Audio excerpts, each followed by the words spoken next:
Welcome back. My name is Adelle, as always.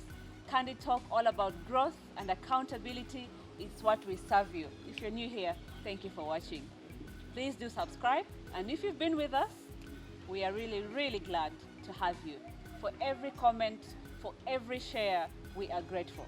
For this episode as well, do subscribe, do leave a comment and share with a friend. We are talking about the elephant in the room, in-laws. Let's get started.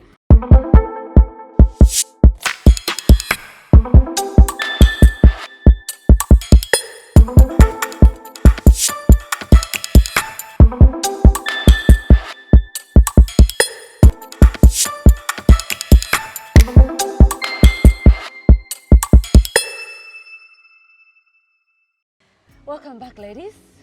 How are you? Good. Most of us are married.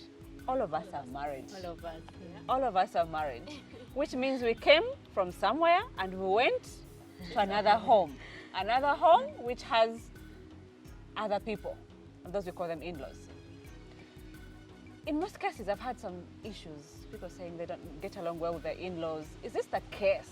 How do we take care of our homes and still be accountable to the homes where we get married to at the same time without creating rifts? How do we get to that level, Charlotte? Do you have those good in-laws? Yeah, I do. I don't think it should be an in-law issue. Yeah. You know, we are people, we are living in a world with a lot of people. You have to have social capital. So if you come from one family and you get married into another family, that becomes your family. So you should be able to make it work. Just like you can have differences, even within your own family, with siblings, or with even your own parents. You can have differences. But I feel like we should always work them out, because at the end of the day, family is family. Very true. And when you get married to a home, for example, you moved from your home to all the way to Gulu. New culture, new tradition. Yeah. How do you blend that to manage at your own home with mommy and all that, you know how we are with our mothers as ladies, but at the same time you have a new mother, you have new sisters-in-law and brothers-in-law. How do you blend in and still stay accountable to everyone? Now, me, I'm very lucky. My mother-in-law, I don't even call her my mother-in-law. We made a box for you. Yeah. You did? Oh, thank you.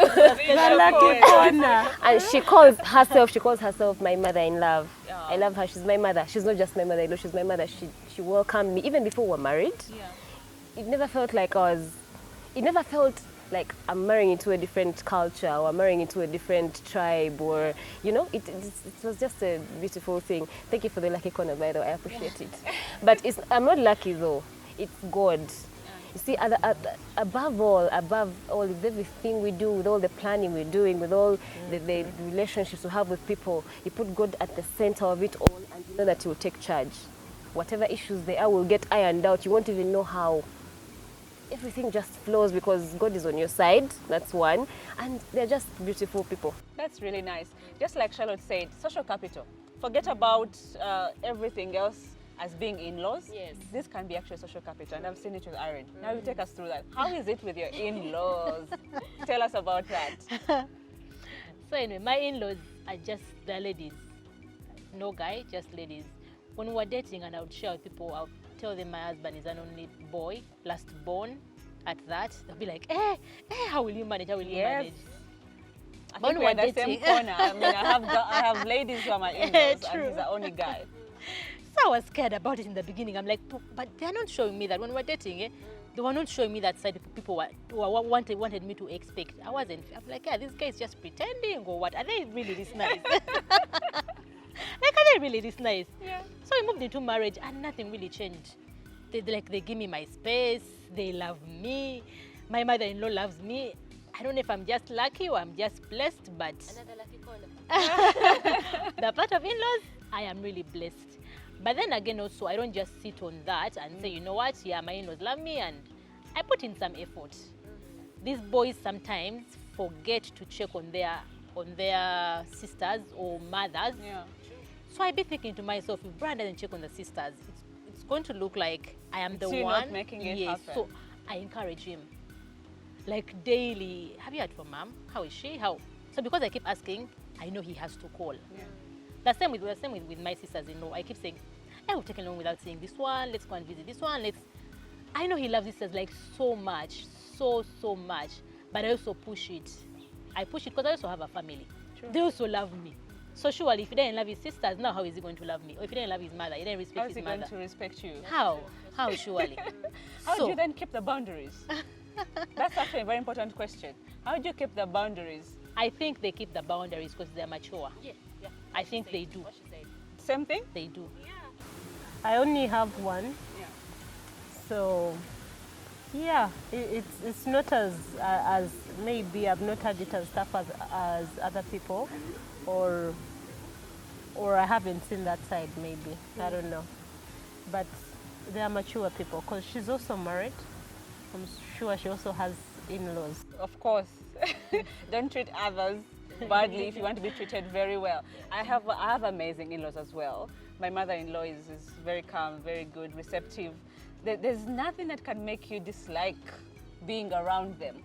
However, as beautiful as this looks like, there are people struggling with the in-laws. What is that one tip we can leave behind, and I'll start with you, Charlotte, for anyone that is struggling to blend in to their extended family? Well, you know, you're joining this other family through someone who is your husband. I think that should be your glue, or should be your connection.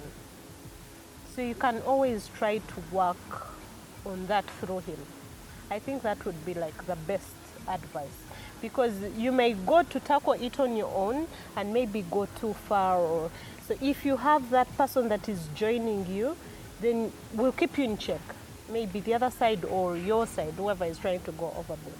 So I think the person that is joining you to the other family, who is your husband or your wife, should be the glue or the connection between both sides.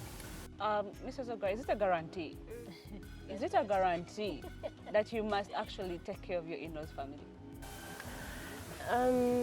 It's not a guarantee, but it's a good thing to do, right? Personally, I would love to do it. Yeah. It's not a bad thing to do. It's a good thing to do, because as a human being with sense, right? It's something that you lean towards. So no one even has to push you to it. Yes, it just comes naturally, right? Because if you've married into this family, they're not just people you met. They're now your family too. Because you're actually becoming part of them. yes, Yeah. you leave your mother and your father, like the Bible says, and you cleave to your husband. But your husband has attachments which are his family, right? So they are your family. Yeah. The same way you treat your family is the same way that you should treat your in-laws. And I hate to sound like this, but despite how they treat you, always be kind. Whether they're treating you wrong, whether they're not treating you well, be kind. But also, I think if they're not as kind to you, be as kind as you can be when you're in their space, but Manage your boundaries. don't take yourself there don't take yourself into situations that are going to hurt you, right? Or make things worse. Thank you. Irene, what can you tell our viewers as we conclude this? That one tip that you can give them to have that amazing inner relationship that you have. Family is family. Family is family, and never put your spouse in position to choose between you and family. You know, sometimes we make these comments. You have to choose me or your family. I think it's a very wrong way of looking at things. You're selling yourself too high. Would he choose you and leave his mom? I don't even, you know. Yeah, true. It's a tough one. Yeah, true. So what's that one word you would tell them? Compromise. Compromise. Be the one to compromise when things are not working out the way you expected. Be the one to compromise. You'll have peace. Because these children that we have will have to go back to that family because they belong to that family either way. So we have to create good relationships with our in-laws. Ladies, I want to say thank you so much. It's been amazing. I want to believe that we have touched one or two people out there, And we want to encourage you to leave a comment in the comment section to show us what you would want us to talk about next. And to help me appreciate these beautiful ladies, let's say bye all of us at the same time. Bye. Bye.